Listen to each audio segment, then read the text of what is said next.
प्रिय विद्यार्थियों, देखिएगा, आज क्लास 10th का बायोलॉजी लेकर के आए हैं। अध्याय का नाम है जैव प्रक्रम। जैव प्रक्रम क्या होता है इसके बारे में हम जानेंगे। जैव मतलब होता है जीव, प्रक्रम माने मतलब क्रिया। जैव मतलब जीव, प्रक्रम मतलब होता है क्रिया, मतलब जीवों में होने वाली समस्त क्रियाएं। बात को समझिएगा। जैव प्रक्रम, जैव मतलब जीव, जीवों में होने वाली, जैव का मतलब जीव, प्रक्रम मतलब क्रिया। जीवों में होने वाली जो क्रिया होगी उसी को हम क्या कहते हैं, जैव प्रक्रम। और ये जीव कैसे होंगे, जो सजीवों में, किसमें होगा, सजीवों में। ध्यान से बात को समझिएगा। जैव प्रक्रम का पहले अर्थ हम समझते हैं। जैव मतलब होता है जीव, प्रक्रम मतलब क्रिया। जीवों में जो क्रियाएं निरंतर या लगातार चलती रहती है उसको हम लोग कहेंगे जैव प्रक्रम, यानी लाइफ प्रोसेस। देखिएगा, बात को समझिएगा। जैव प्रक्रम पढ़ा रहे हैं। अगर हम परिभाषा अगर बताएं यहाँ पे, जैव प्रक्रम की परिभाषा यानी लाइफ प्रोसेस का डिफिनेशन जो होगा, डिफिनेशन क्या होगा सुनिएगा। जीवों में होने वाले, या कह सकते हैं वे सभी प्रक्रम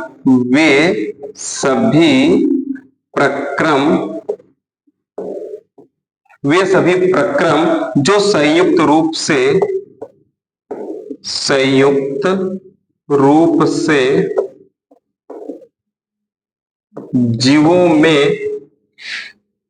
वे सभी प्रक्रम जो संयुक्त रूप से जीवों में अनुरक्षण का कार्य करते हैं। अनुरक्षण का कार्य करते हैं, जैव प्रक्रम कहलाता है। जैव प्रक्रम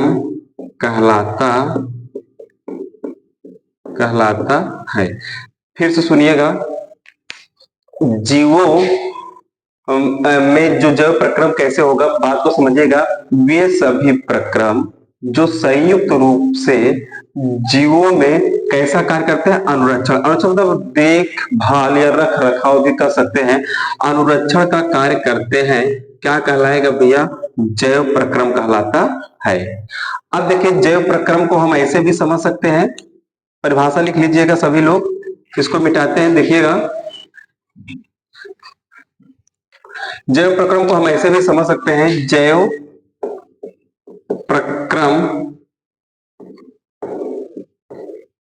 प्रक्रम में क्या क्या आएगा, देखिएगा आप।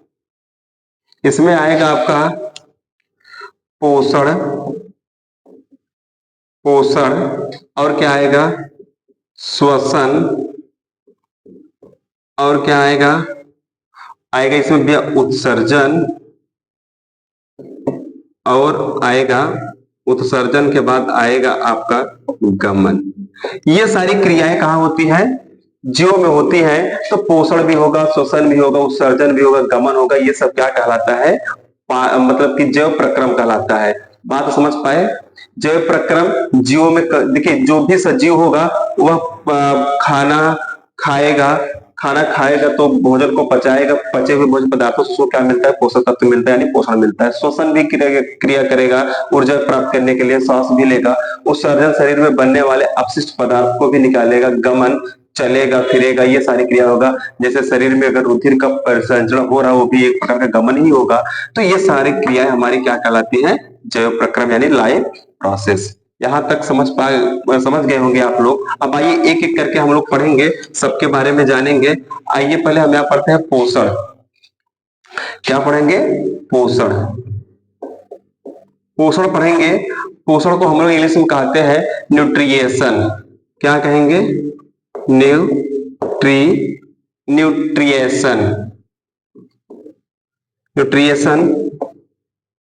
यानी पोषण। भोजन, देखिए न्यूट्रिशन क्या होता है, जैसे हम जो खाने के बाद जब वह जाता है हमारी अमाशय में जो भोजन हम खाए जब अमाशय में जाता है तो उसका पाचन प्रारंभ हो जाता है, मुख से ही पाचन प्रारंभ हो जाता है। मुख से ही पाचन प्रारंभ होगा, अमाशय में जाएगा, अमाशय के बाद जाता है ग्राणी में, ग्राणी से होते हुए फिर छोटी आंत में, छोटी आंत से फिर बड़ी आंत में जाएगा। वहां पर जाने के बाद पूर्ण रूप से भोजन का पाचन हो जाता है। पूर्ण रूप से भोजन का पाचन कहाँ होगा? छोटी आंत में। छोटी आंत में पूर्ण रूप से पाचन होने के बाद उसमें जितने भी मिनरल्स होंगे यानी जितने भी पोषक तत्व होंगे उन सबका अवशोषण कर लिया जाता है। तो जो अवशोषित पदार्थ होते हैं उन्हीं को हम लोग क्या कहते हैं? न्यूट्रिएंट्स कहते हैं, क्या कह सकते हैं? पोषण कहते हैं। देखिए हम यहाँ पे लिख रहे हैं, इसके बारे में बता रहे हैं। भोजन ग्रहण से, भोजन ग्रहण से, भोजन ग्रहण से लेकर, भोजन ग्रहण से लेकर लेकर पाचन अवशोषण, पाचन अवशोषण, भोजन ग्रहण से लेकर के पाचन अवशोषण, स्वांगीकरण, स्वांगीकरण, कोशिकाओं तक परिवहन, कोशिकाओं तक परिवहन, कोशिकाओं तक परिवहन, ऊर्जा उत्पादन में, ऊर्जा उत्पादन में, ऊर्जा उत्पादन में इसका उपयोग, इसका क्या होता है? उपयोग होने तक कर सकते हैं, या इसका उपयोग तक, इस कहां तक हो गया? परिवहन, कोशिकाओं तक परिवहन, ऊर्जा उत्पादन में इसका उपयोग, इसका उपयोग तक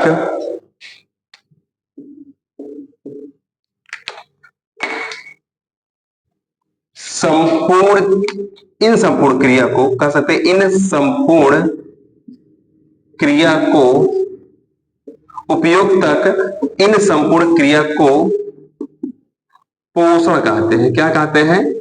पोषण कहते हैं। चलिए देखिए फिर से हम समझते हैं पोषण क्या है। भोजन ग्रहण से, भोजन कहां से हम ग्रहण करेंगे? मुंह से। मुंह से भोजन को ग्रहण करेंगे। भोजन ग्रहण से लेकर, जब भोजन ग्रहण करेंगे तो क्या होगा? उसका पाचन होगा। पाचन के बाद उसका अवशोषण होगा। फिर क्या होगा? स्वांगीकरण होगा। उसके बाद कोशिकाओं तक क्या होगा? ऊर्जा पहुंचेगा। कौन पहुंचेगा? ऊर्जा। कोशिकाओं तक परिवहन होगा। किसका परिवहन होगा? ऊर्जा का परिवहन होगा। जो उसमें यह कह सकते हैं कि कोशिकाओं तक, उसमें जैसे कहीं पे प्रोटीन पहुंच रहा है हमारी कोशिकाओं तक, जैसे राइबोसोम के पास जाकर राइबोसोम बनाएगा, तमाम चीजें हैं जो कोशिकाओं के एक एक कोशिका तक पहुंचता है। कोशिकाओं तक परिवहन हो रहा है। ऊर्जा उत्पादन में इसका उपयोग तक, इस संपूर्ण क्रिया को हम क्या कहते हैं? पोषण। फिर समझिएगा, भोजन ग्रहण से लेकर पाचन, अवशोषण, स्वांगीकरण, कोशिकाओं तक परिवहन, ऊर्जा उत्पादन में इसके उपयोग तक, इसके उपयोग तक, इस संपूर्ण क्रिया को क्या कहेंगे? हम पोषण कहेंगे। इतनी बात समझ पाए? अब आइए देखिए पोषण के प्रकार को हम देखते हैं। पोषण यहां तक लिख लीजिएगा, डेफिनेशन इसका। पोषण के प्रकार, अगर हम पोषण के प्रकार की बात करें तो पोषण कितने प्रकार का होगा भैया? 2 प्रकार का होता है। पोषण कितने प्रकार का होगा? 2 प्रकार का होता है। एक होता है हमारा स्वपोषी, स्वपोषी। एक होता है हमारा विषम पोषी, विषम पोषी पोषण, पोषण। एक होता है स्वपोषी पोषण। देखिए विषम पोषी पोषण क्या होगा? विषम पोषी पोषण होता है, इसको हम कहते हैं आउटोट्रॉपिक, मतलब वे जीव जो अपना भोजन स्वयं बनाते हैं। विषम पोषी पोषण मतलब क्या कहेंगे हम लोग? आउटोट्रॉपिक,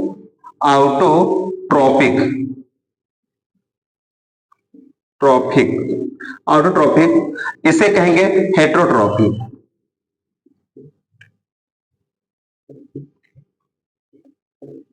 हेट्रोट्रॉपिक।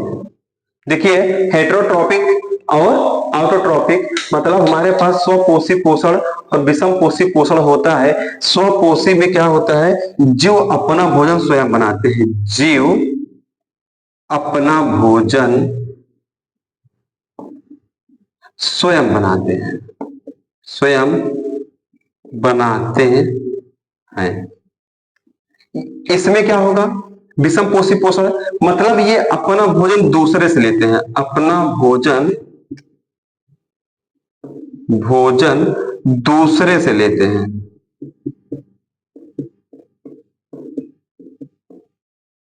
आपके सामने रखे हैं, पूरा आपके सामने लिख दिए हैं, अच्छे से देखिएगा कि स्वपोषी पोषण जो होगा, देखिए पोषण कितने प्रकार के, दो प्रकार के, मतलब वे जीव जो अपना भोजन या अपना पोषण किससे ले, दूसरे जीवों से प्राप्त करें, उसे हम लोग कहते हैं नहीं, स्वपोषी पोषण माफ कीजिएगा। स्वपोषी पोषण में क्या होता है, इसमें जो अपना भोजन स्वयं बनाते हैं, अपना पोषण स्वयं लेते हैं। और विषम पोषी पोषण में क्या होगा, अपना भोजन दूसरे से लेते हैं, दूसरे के ऊपर डिपेंड होते हैं, इसे हम कहेंगे विषम पोषी पोषण। जो जहां से अपना भोजन प्राप्त करेगा, तो प्राप्त करेगा तो उसको खाएगा, खाएगा तो उसको पचाएगा, पचा करके उससे न्यूट्रिएंट्स लेगा, अपना न्यूट्रिशन लेगा, जो न्यूट्रिशन लेगा तो वही उसका क्या कहलाया, पोषण कहलाया। अगर स्वपोषी पोषण की बात करें, इसमें कौन आएगा, स्वपोषी पोषण में अगर हम बात करें, यहां देखिएगा, इसको मिटाएंगे, इसको साफ करने के बाद फिर आगे हम देखते हैं स्वपोषी पोषण। स्वपोषी पोषण देखिएगा, समझिएगा, जो स्वपोषी पोषण होगा यह भी दो प्रकार का होगा। कितने प्रकार का भैया, दो प्रकार का होगा। एक होता है प्रकाश संश्लेषी, प्रकाश संश्लेषी, और एक होता है हमारा रसायन संश्लेषी, रसायन संश्लेषी। समझिएगा, प्रकाश संश्लेषी में कौन आएगा, प्रकाश संश्लेषी में क्लोरोफिल युक्त यानी हरित लवक युक्त जीवाणु और सभी हरे पौधे, सभी हरे पौधे, हरे पौधे ये कहां पे आएंगे, सभी हरे पौधे प्रकाश संश्लेषी होते हैं। और कौन होगा, जीवाणु होगा। यहां तक बात समझ गए सब लोग, यहां तक बात समझ पाए। हम आपको दो बातें बताए भैया, पोषण, पोषण के प्रकार, स्वपोषी और विषम पोषी। स्वपोषी पोषण जो होता है दो प्रकार का, एक प्रकाश संश्लेषी, एक रसायन संश्लेषी।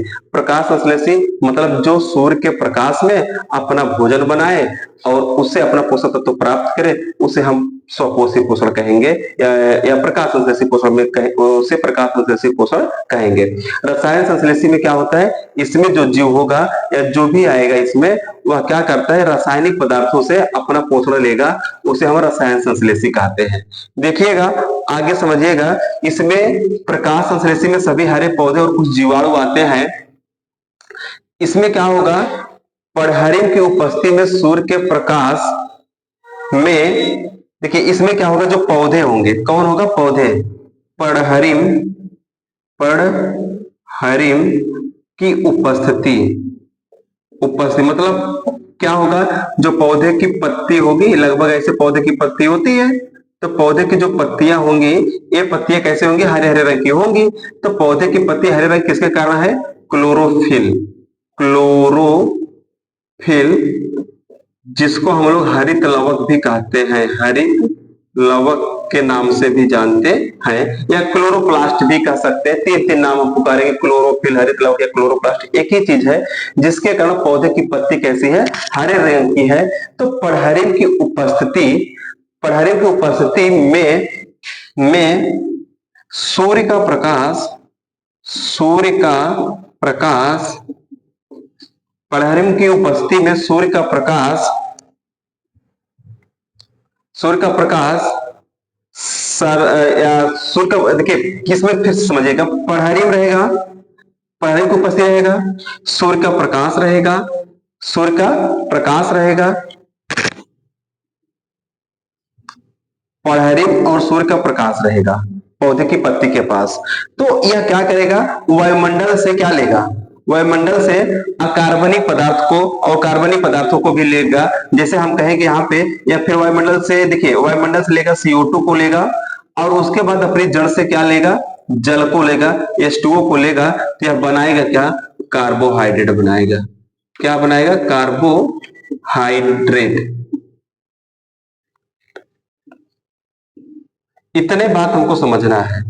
पौधे की पत्ती, देखिए प्रकाश संश्लेषी में सभी हरे पौधे आएंगे और जीवाणु आएंगे, वे लेंगे क्या, वे क्या करते हैं, उनके पास पढ़रिम होता है, पढ़रिम की उपस्थिति तो रहती है। पढ़रिम कहाँ रहेगा, पौधे की पत्तियों में, जिसके कारण वे हरे रंग के होते हैं। उसके बाद इसमें क्या होगा, सूर्य का प्रकाश होगा। सूर्य का प्रकाश जब पौधे की पत्ती के ऊपर पड़ेगा तो यह वायुमंडल से क्या लेता है, कार्बनिक पदार्थ लेगा, यानी कार्बन डाइऑक्साइड को लेगा, और क्या लेगा, अकार्बनिक पदार्थ में क्या कहेंगे, जल को लेगा। और जल को लेगा तो उसके बाद ये क्या बनाते हैं, सरल कार्बोहाइड्रेट बना देते हैं। कार्बोहाइड्रेट बनाएंगे जल का उपयोग करके। ये अकार्बनिक पदार्थ रहेगा तो इसे कार्बोहाइड्रेट बनाएगा और ये इसका क्या होगा, भोजन बन जाएगा। अगर हम एक समीकरण की बात करें, यहाँ पे पौधे कैसे अपना भोजन बनाएंगे या प्रकाश संश्लेषी वाले जीवाणु अपना भोजन कैसे बनाएंगे, हम लिखेंगे यहाँ पे 6CO2 प्लस 12H2O। अब एक इक्वल टू करके हम क्या करेंगे, देखिए यहाँ पे क्या होना चाहिए, सूर्य का प्रकाश, सूर्य का प्रकाश, और यहाँ क्या होगा, क्लोरोफिल, यहाँ क्लोरोफिल होगा, सूर्य का प्रकाश और क्लोरोफिल होगा। अब देखिए क्या बनाता है, कार्बोहाइड्रेट। अब कार्बोहाइड्रेट कैसे बनाएगा, C6H12O6। देखना है हमारे पास कितना कार्बन है, समझिएगा ध्यान से। कार्बन यहाँ पे देखिए, इस कार्बन और इस ऑक्सीजन के आगे 6 लगा हुआ है, इसका मतलब ये 6 बार कार्बन हो गया और 6 बार ऑक्सीजन भी हो गया। तो 6 कार्बन है, लेकिन ऑक्सीजन के पीछे 2 लगा तो 6 दूनी 12 ऑक्सीजन यहाँ हो गया और 12 ऑक्सीजन यहाँ हो गया, 24 ऑक्सीजन हमारे पास हो गया। समझिएगा ध्यान से। और कार्बन हमारे पास 6 है तो 6 कार्बन हमने यहाँ पे रख दिया, कार्बन की कहानी यहाँ खत्म हो जाएगी। अब बचा क्या हमारे पास, हाइड्रोजन, 12 दूना 24 हाइड्रोजन है, तो यहाँ पे हमने 12 हाइड्रोजन रख दिया। कितना रखा, 12 हाइड्रोजन हमने यहाँ पे रख दिया। अभी मेरे पास 12 हाइड्रोजन क्या होता है और एक्स्ट्रा बचा हुआ है, लेकिन यहाँ पे 12 H2O नहीं लेंगे, हम 6 H2O लेंगे भैया, 6 H2O लेंगे, 6 दूनी 12 होगा, 12 हाइड्रोजन हमारा यहाँ एडजस्ट हो गया। समझिएगा ध्यान से, 6 H2O लेंगे, मतलब जल के 6 लेंगे, तो यहाँ पे 6 दूनी 12 हाइड्रोजन हो गया, और ऑक्सीजन हमारे पास 6 दूनी 12 ये और 6 ये 12 6 18 है, 6 ऑक्सीजन भी यहाँ पे हो गया। उसके बाद बचा क्या हमारे पास, अगर हम देखें तो हमारे पास बच क्या रहा है, हमारे पास बच रहा है 6O2, 6 दूनी 12 ये और 6 ये 18 हो गया। समझिएगा, फिर से इसको समझाते समीकरण को, तब आप बात समझ पाएंगे। कार्बन कितना है हमारे पास, 6, ऑक्सीजन 6 दूनी 12 यहाँ पे 12 ये और 6 ये 18 ऑक्सीजन है हमारे पास, 18 ऑक्सीजन है। उसके बाद हमारे पास क्या बचा, हाइड्रोजन। अगर यहाँ पे 6 लगा हुआ है और हाइड्रोजन के नीचे 2 लगा तो 6 दूनी 12, इसका मल्टीप्लाई कर देंगे, मतलब हाइड्रोजन हमारे पास कितना है, 12 है।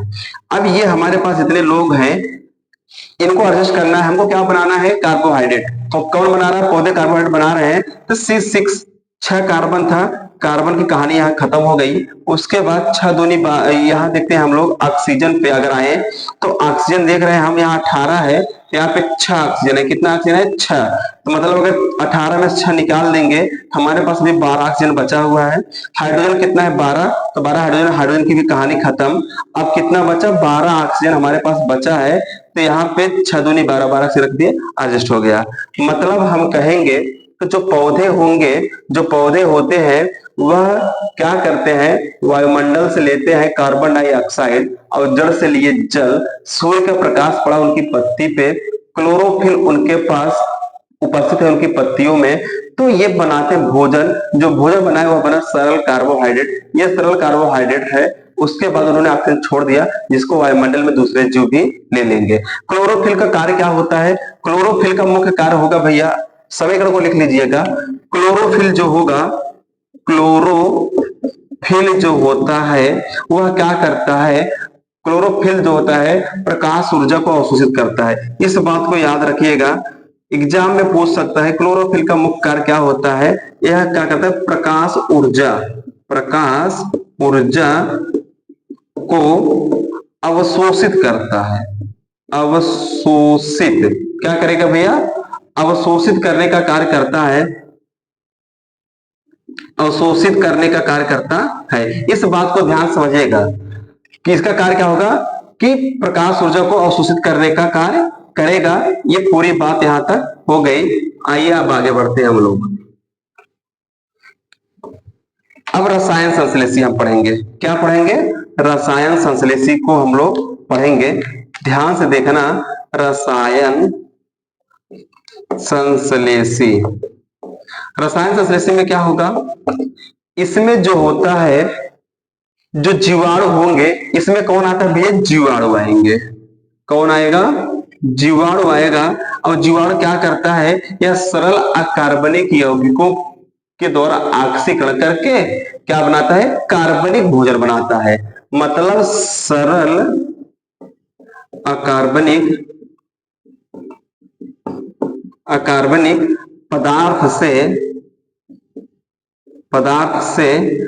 सरल अकार्बनिक पदार्थ से कार्बनिक भोजन बनाता है। कार्बनिक भोजन बनाता है। यहां तक बात समझ पाए? रसायन संश्लेषी भी हमारा यहाँ पे खत्म हो जाता है। अब आइए हम लोग चलते हैं, पढ़ते हैं रंध्र। क्या पढ़ेंगे? रंध्र। हम लोग पढ़ेंगे रंध्र। रंध्र पढ़ते हैं, इंग्लिश होती है स्टोमेटा। रंध्र क्या होगा? जैसे यहाँ पौधे की पत्ती है, पौधे की पत्ती पर अनेक सूक्ष्म छिद्र पाए जाते हैं। क्या पाए जाते हैं? सूक्ष्म छिद्र पाए जाते हैं। मतलब यहां लिखेंगे पौधे की पत्ती पर सूक्ष्म छिद्र पाए जाते हैं, जिन्हें रंध्र कहते हैं। क्या कहते हैं? रंध्र कहते हैं। अच्छा, रंध्र कहते हैं, बात को समझिएगा। पौधे की पत्ती पर क्या पाया गया? सूक्ष्म छिद्र पाए जाते हैं, जिन्हें हम क्या कहते हैं? रंध्र कहते हैं। रंध्र का कार्य क्या होता है? रंध्र दिखेगा, जो छिद्र होगा, इससे क्या होगा? ये CO2 को अंदर लेगा, अंदर ग्रहण करेगा। बात को समझिएगा, CO2 को लेगा और क्या करेगा? CO2 को ग्रहण करता है और उसके बाद यह प्रकाश को भी अवशोषित करने का कार्य करेगा। कौन? छिद्र जो होगा, प्रकाश को भी लेगा, प्रकाश को अवशोषित करेगा। 2 लोगों को ले रहा है। उसके बाद यह रेजिन तो नहीं कर सकते, यहाँ पे ऑक्सीजन O2 को बाहर छोड़ेगा, जल को बाहर छोड़ने का कार्य करता है और वाष्प के रूप में छोड़ेगा। किसके रूप में छोड़ेगा? वाष्प के रूप में। मतलब जो रंध्र होता है, इसका यही सब कार्य है। और इससे ये पौधे की पत्तियों में होता है। यह प्रकाश संश्लेषण की क्रिया में मुख्य भाग होता है। मतलब कि मुख्य भाग होता है उसका, कि प्रकाश संश्लेषण की क्रिया में मुख्य भाग निभाता है। तो भैया यहाँ पे ये CO2 को क्या करेगा? लेगा, छिद्रों के द्वारा प्रकाश को अवशोषित करता है, ऑक्सीजन को छोड़ता है, जल को छोड़ता है। ये तमाम क्रियाएं करता है कौन? स्टोमेटा, रंध्र। रंध्र का यही कार्य था पौधे की पत्ती पे, इसीलिए पाया जाता है। इसमें हरित लवक भी होता है। अब आइए हम लोग चलते हैं विषम पोषी पोषण पे।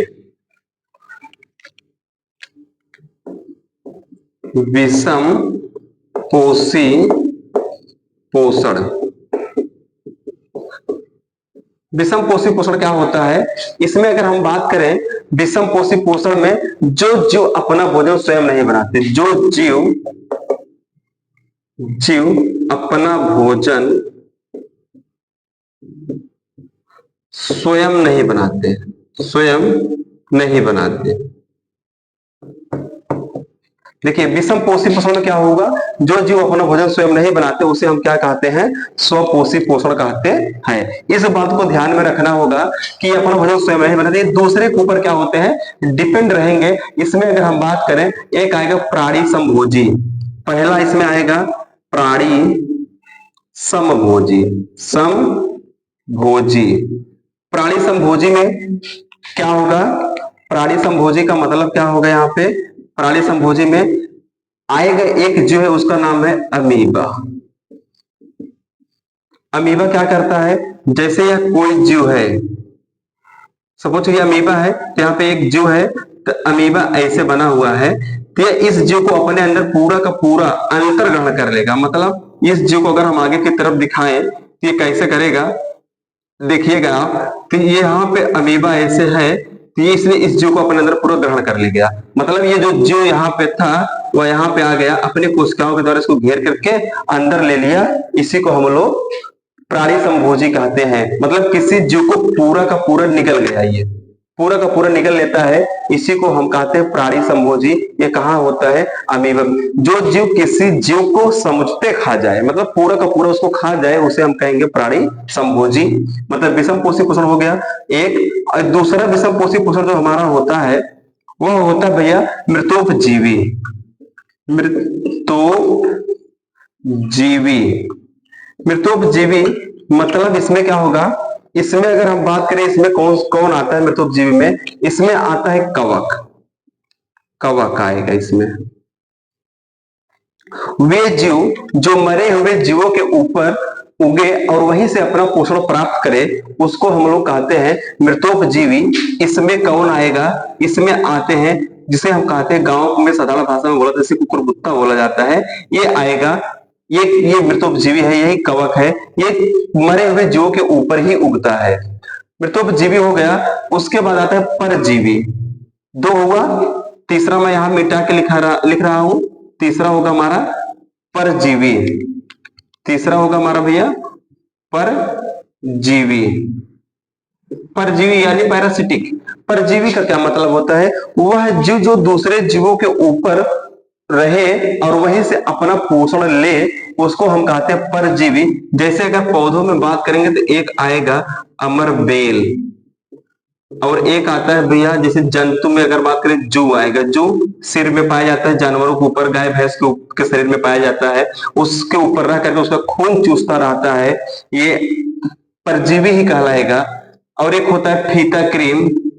फीता क्रीम या पशुओं के आंत में पाया जाएगा रहता है, तो इसको हम लोग क्या कहेंगे, परजीवी कहेंगे। यहां तक बात समझ पाए। आज की क्लास यहां तक, इसको इसी पे एंड करते हैं। अगले दिन अगली क्लास मिलेगी, तो आप लोग भैया चैनल को लाइक और सब्सक्राइब करिएगा। VK Verma APL coaching institute को आप लाइक करिएगा, हम आपके साथ जुड़े हैं।